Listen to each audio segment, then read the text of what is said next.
Good morning, everyone. My name is Paul, and I am a nerd, and you are here for the February 2017, the Valentine's Day edition of the Coffee Pot webinar series from Attorney Computer Systems, where today we have two special guests, the specialist, of course, being Scott Davis from Calendar Rules, and the second specialist being Leanne. Yes, Leanne, our old humble moderator. Patty's got a prior commitment today.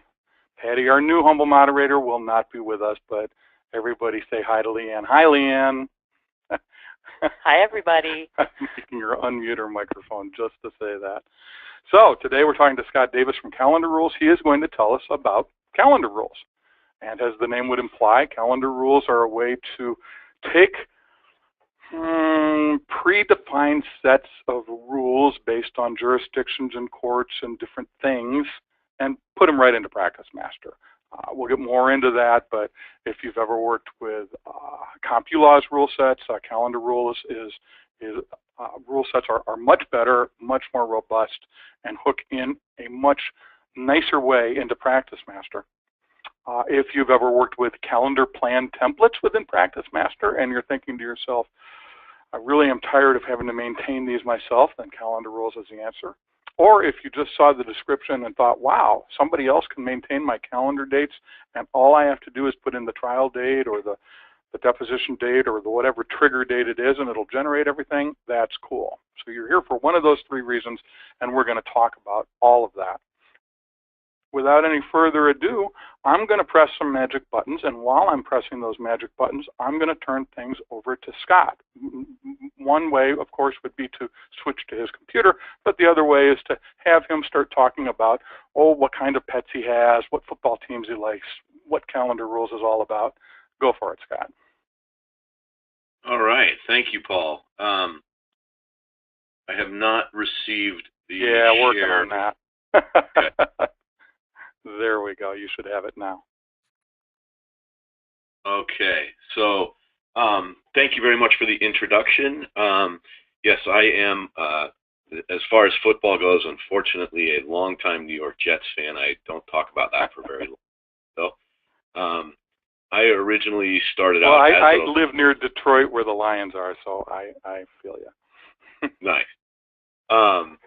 I am originally a law clerk and litigator by trade, switched into law office automation in the 1990s, and formed Calendar Rules in roughly 2009. I spun off of a larger company called OpenText, who had acquired a company called Hummingbird, who had acquired a company called Legal Key, which is where I was. We currently provide rule subscriptions to just over 700 firms and thousands of lawyers. So lots of rule sets all across the country. I'll get into some other details. In terms of an agenda, what I wanted to cover in the next few minutes here is a little bit on the Calendar Rules background, talk about how we build rules, talk about what's in a rule set, what we think some of the advantages are, talk about our coverage and pricing, and give people someone to reach out to if they have any additional questions.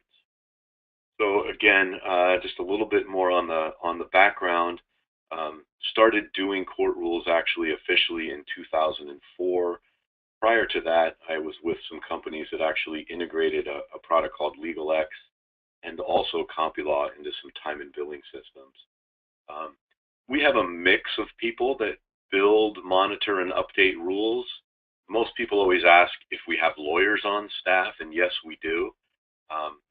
What's interesting about that is I've actually found that in many, many instances, the legal secretaries, paralegals, and docketing specialists are way better at and have a much better handle on the rules than a lot of the lawyers do. But we have both.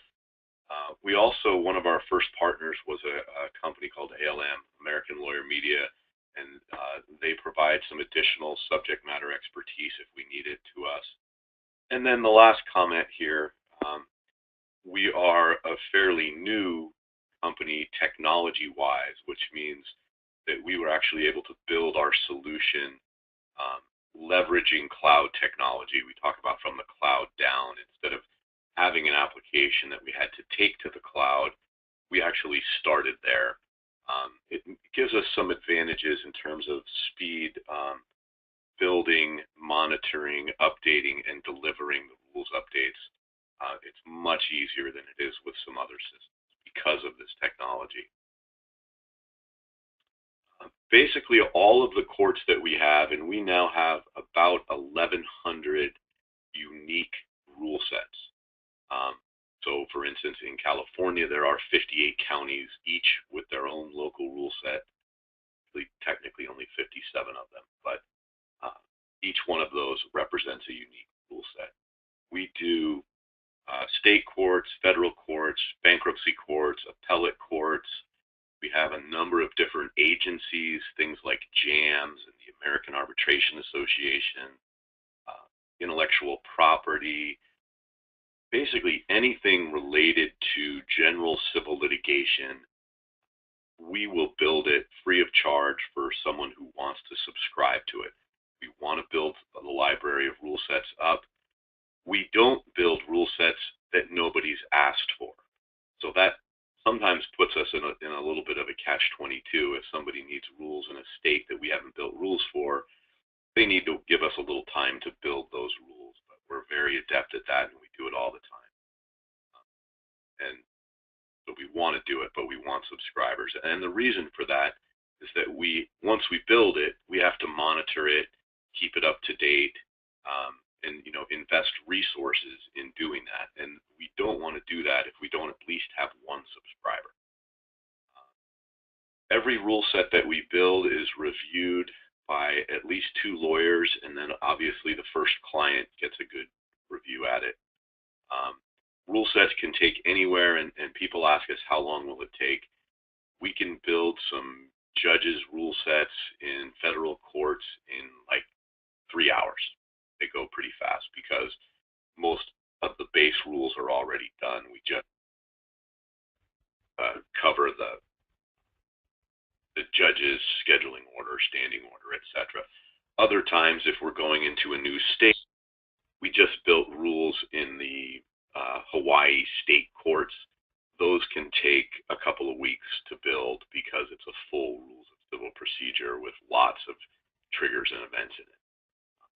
But generally speaking, we can build and deliver a rule set within 30 to 60 days at the longest. In terms of what's in a rule set, the primary thing is a series of triggers and events. Everything that we do, we break the rules down into what's the trigger, what's the event. Simple example, interrogatory served is a trigger. An event after that would be the last day to respond to interrogatories 30 days later, whatever the count is. So everything in the rule set is broken down into a series of triggers and events, maybe grandchildren events, where we might have a trial and a discovery cutoff and a last day to do something before discovery cutoff. Most rules are court days or calendar days, but we can also do hours, weeks, months, and years.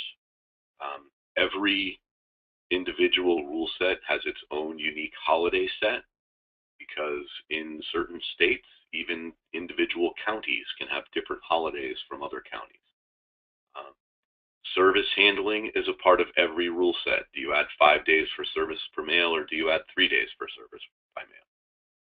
That type of thing, and we can handle that even down to the trigger, where even though generally you get 5 days on this trigger, you get no days, or you get more or less days.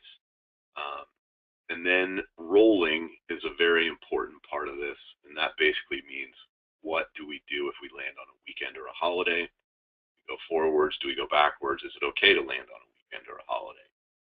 The answer could be any one of those. It varies by state and rule set, and again, even the trigger. And then the last thing here is the updates. We basically sell an annual subscription to the rules, and you get unlimited use of all the triggers and events and the calculations and the holidays and the service, and you get any updates that we publish during that subscription year. People always ask, well, how often do you do updates? We do them as often as we need to, based on what the courts are doing. Federal courts will update in December. California courts are going to update in January and July. It's all over the board. We do at least one rules push of new courts and updated rules on the first of every month. That's the minimum. It's usually more often than that. But most courts try to publish things and make them effective on the first of the month. So we follow that. But again, it could be on any day during the month. So we can push those updates accordingly. Some of the key advantages that we like to talk about, all we do is focus on these rules. Building them, maintaining them, delivering them, keeping them accurate and up to date. That is 100% of our focus. The technology and architecture that we've implemented make it so that we can update a rule if we discover that a rule changed, an order comes down that says the calculation is no longer 30 days, it's now 60 days. If we need to, we can literally change that calculation from 30 days to 60 days, click save, and all 700 customers are automatically up to date. The next time they use that trigger and event, it is going to use 60 days instead of 30 days, and the customer doesn't have to do a thing. So the trick for us is becoming aware of these updates, but we also spend a lot of time focusing on that. We are very focused on long-term customer retention, not the quarterly number grind of some of the larger companies that I came from. We've had a 99% uptime since inception, and we also like to think we have very simple and competitive pricing based purely on the number of courts that you need. We don't get into cases or users or anything. It's just what courts are you in, what rules do you need, that's what you pay for.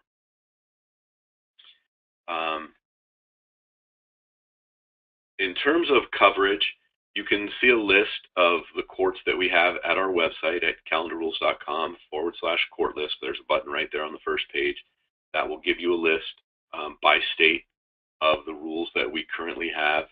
And it varies widely by state. In some states we have family law and probate and other agencies, plus civil litigation, plus federal, plus bankruptcy.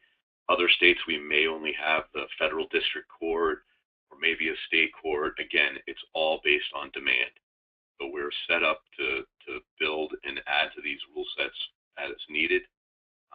So if you need a rule set, a local rule set, or something that you can't find on our website, we just ask people to send us a link to the rules. A lot of times people ask us for rules that don't exist. And that gets a little frustrating because we have to spend a lot of time looking for what doesn't exist. So we'd like it if you can send us the rules that you're looking for. We don't have to make any assumptions about what you need. Pricing, again, is based on the number of courts. If you just need one court, we're going to charge you $300 a year for that one court. If you need 10 courts, you're going to pay $1,500 a year. It breaks out to about $150 per court per year. It really depends on the type of court and the volume of courts. That's all it is. We have a U.S. trademark rule set that I think we end up charging close to $1,000 for that rule set because it's big and complicated. Most general civil litigation rule sets are in that $100 to $150 per year area. And then last, we have Stacy Salomon, who's on our side and will be able to help put together, formal proposals and help you find what courts you need and answer any other questions. Her contact information is here on the screen. We also have a general rules@calendarrules.com email address for any rules-related questions that you can use. And that's pretty much it, Paul. Back to you. Well, that's awesome. That's a lot easier than what we were used to with some other company who shall not be named, which is why some people are watching this. They've got rule sets from a company that's being phased out, and calendar rules is coming in. The pricing is extremely easy. The way it updates, as we'll see in just a second. I mean, it doesn't really even update on your end. There is nothing to do to get these things updated. It's just that when you make a call to the website, it's got new rules. Let's take a look at that. I'm going to switch things back to me, and I'm going to show PracticeMaster. And we're going to look at two things. We're going to look at how this hooks into PracticeMaster, basically how you set it up. That'll make it clear that you don't really install anything. I am not going to show you how to install calendar rules on your computer because that does not happen. What you do instead is you go into maintenance and integration and calendar rules integration. By the way, you have to have version 18.1.4 or higher. So I'm going to get back out of here, and I'm just going to show you that one thing to know is that if you go into help and click about PracticeMaster and you don't see 18.1.4 or higher right there, and actually it is 18.1.4 point something or higher. Bottom line, if you are on the latest version, if you have just updated, if you've just gone into help and clicked on check for updates and done your update, then we know that you'll be able to support calendar rules. Now, the way to install then, as I said, there really is no installation of the software. All you do is install the integration. When you buy your subscription, you end up with what's called a login token. It's a very long set of characters that gets pasted in here. That's all you need to do. Now, there's a little bit of integration set up as far as what your preferences are. Some people prefer to see certain things as all-day events instead of tasks. If you're familiar with PracticeMaster, you know that a calendar can be either a task or an all-day event. We love tasks here. I'm a task person. I'm not a big fan of making things all-day events because if something's an all-day event, it stays on that date even if you miss it. Okay, a task will follow you until you check it off. It'll keep showing up on your task list. But some people like all-day events because they show up at the top of that graphical calendar.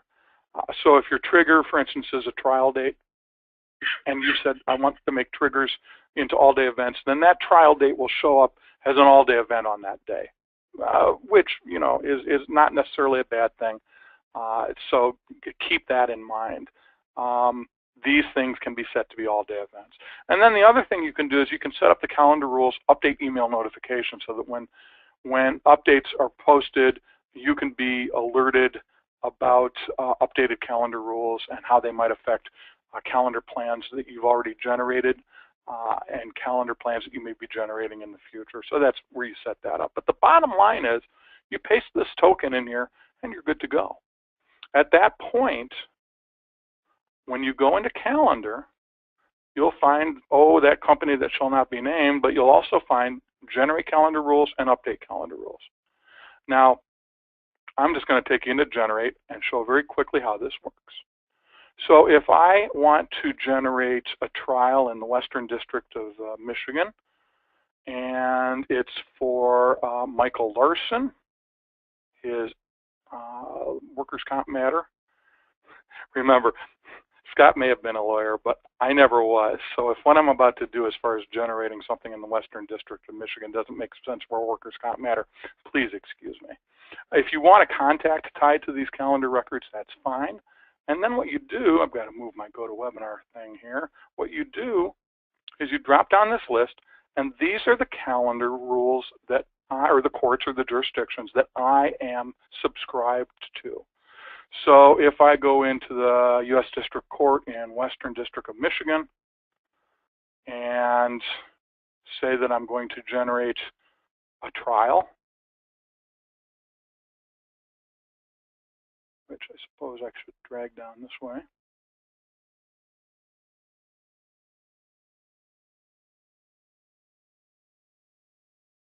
And let's say that trial, if anyone's ever seen a demo from me, you know that my demo system thinks today is 11/17/14. So let's say that trial is what my system thinks is next month. So it's going to be December 19th. Let's say it's December 17th. And who am I scheduling this for? I'm going to do it for Ron. And then finally, you have the ability to pre-append notes to comments. So I'm just going to put test, space, so that we can see what that does. And I'm going to go ahead and preview this. And what happens is it goes out and generates all these dates, lets me decide which ones I really want to include. Usually it's all of them, but I can take one off. I can say I don't want to include this one. And it puts kind of some text in the comments to describe the basis for why this was generated this way. And also lets us put that note, pre-append it if we want to the comments, so you can put other stuff in the comments as well. And then at that point, all I do is accept the plan or cancel. And so if I accept the plan, it's going to go out and generate all of these entries, of course, except for this one, with these notes in the comment field, with this pre-appended to the notes for Michael Larson's workers' comp case in the Western District of Michigan, or U.S. District Court, as a trial, of course, because that's what these are, with the trial date being here, of course, because that's what these dates were based on, and it's going to put them in Ron's calendar. If you've worked with that other company who shall not be named, it's very much like that, not quite as flashy and sophisticated as calendar rules, but it's much like that. And if you've ever worked with a calendar plan, it's much like that. Only problem with the calendar plans is you're the one who's maintaining them, not Scott and his team, not somebody who is constantly monitoring this. And that's why people tend to gravitate toward the rule sets that are maintained by other people as opposed to the calendar plan templates that you maintain yourself.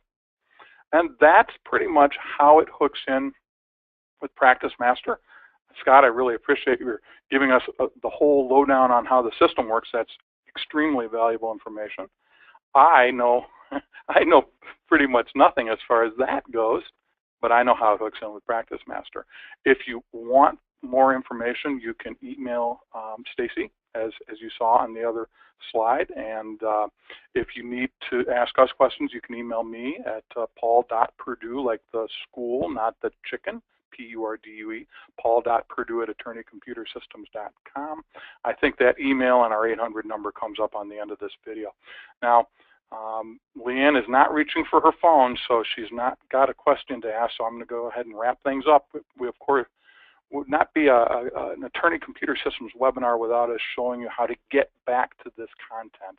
If you go to Attorney Computer Systems, with emphasis on that last S in the word system, attorneycomputersystems.com, and you will end up here, and clicking on videos or hovering over videos will show you all of our video content. Now, we have 4 live events, the 3 water cooler virtual user group meetings, 1 for tabs, 1 for PracticeMaster, 1 for World Docs. We have our Coffee Pot webinars. That's where you are right now. If you click on one of these live events, you will be taken to a description of what's coming up next. This will change in a few hours to what our next webinar is going to be in March. And there will be links there, a description and links that you can click on to register. And as you scroll down, you will find pre-recorded versions of every other webinar or virtual user group meeting that we've done in that category. And if you're a browser, you have plenty of browsing to do. We have 13 pages, so that's about, I think 80 or 85 of the Coffee Pot webinars. We've been doing the PracticeMaster and tabs virtual user group meetings for 6 or 7 years, so a lot of content there. And then we also have our pre-recorded content. Mary Jo records 3 of her short e-bites each month, 1 on tabs, 1 on PracticeMaster, 1 on World Docs.